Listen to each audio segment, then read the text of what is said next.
রাম রাম বন্ধুরা, নমস্কার। আশা করছি তোমরা সবাই খুব ভালো আছো। বন্ধুরা, আরপিএফ ভ্যাকেন্সি 2024-এর দুটি বড় আপডেট নিয়ে আসছি। আরপিএফে অনেকের যাওয়ার একটা স্বপ্ন থাকে, অনেকের ড্রিম জব, তারা আরপিএফেই যাবে। 2-4 বছর ধরে তারা অপেক্ষা করছে আরপিএফের ফর্ম বেরোলেই অ্যাপ্লাই করবে। তো তোমাদেরই জন্য এই দুটি বিশেষ আপডেট, আর এই দুটি আপডেটই তোমাদের জন্য ভালো আপডেট। প্রথম আপডেটটা তোমাদের এজ লিমিটের ওপর, আর দ্বিতীয় আপডেটটা তোমাদের নাম্বার অফ ভ্যাকেন্সির ওপর। তোমাদেরকে পুরো জিনিসটা একটু ক্লিয়ার করে বুঝিয়ে দিচ্ছে, দেখে নাও। আরপিএফের লাস্ট ভ্যাকেন্সি এসেছিল কিন্তু 2018 সাল। 2018-র পর প্রায় 3-4 বছর কোনো ভ্যাকেন্সি আসেনি, আবার আসতে চলেছে 2024 সালে। মানে মাঝখানে 3-4 বছর গ্যাপ গেছে। তো 2018-র পর থেকে যেসব ক্যান্ডিডেটরা অপেক্ষা করছে তারা কিন্তু অলরেডি ওভারেজ হয়ে গেছে। কেন? কারণ কনস্টেবলের ক্ষেত্রে এখানে তোমাদের বয়স চাওয়া হয় 18 থেকে 25, এবং এখানে এসআইয়ের ক্ষেত্রে চাওয়া হয় 20 থেকে 25।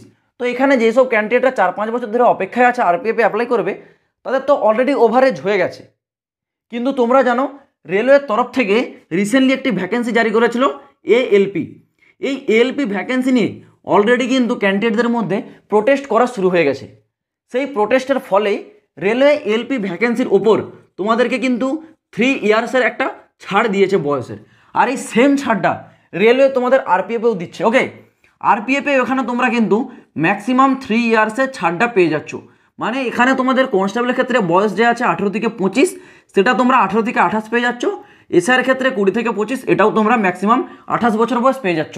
আর এই ছাড়টা সবার জন্য, যারা জেনারেল আছো তারাও পাবে, যারা এসটি, এসসি, ওবিসি, ইডাব্লিউএস সবার জন্য এই ছাড়টা পাবে।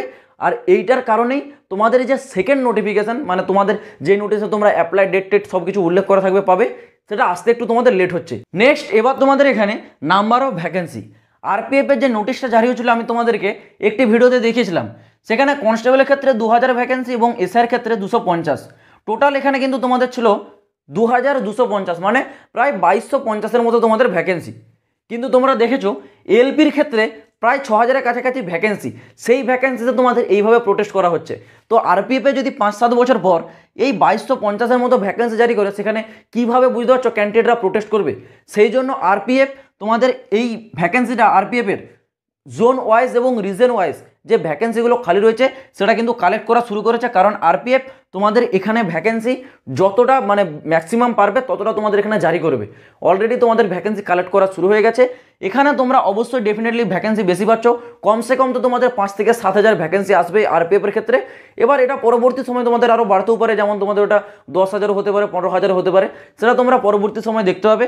তো ভ্যাকেন্সি তোমরা ডেফিনেটলি আরপিএফে বেশি পাচ্ছ, এটা তোমাদের ফিক্সড ভ্যাকেন্সি থাকছে না, এবং এজ লিমিটে তো তোমরা 3 বছরের ছাড় পেয়ে যাচ্ছ। তো আশা করছি আমি তোমাদেরকে পুরো বিষয়টা বোঝাতে পারলাম। যারা এইবার 2024 সালে সত্যিই আরপিএফ জয়েন করতে চাও, তোমরা অবশ্যই এখন থেকে রিটার্ন এক্সামের উপর প্রস্তুতি নেওয়া শুরু করে দাও।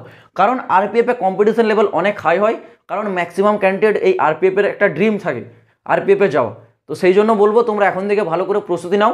এই নিয়ে যখনই কোনো অফিসিয়ালি আপডেট আসবে, সব থেকে আগে আপডেট তোমরা এই চ্যানেল পাবে। চ্যানেলটাকে অবশ্যই তোমরা সাবস্ক্রাইব করে রাখো। তো চলো বন্ধুরা, দেখা হচ্ছে আবার পরের ভিডিওতে নতুন কোনো আপডেটের সাথে। জয় হিন্দ, বন্দে মাতরম।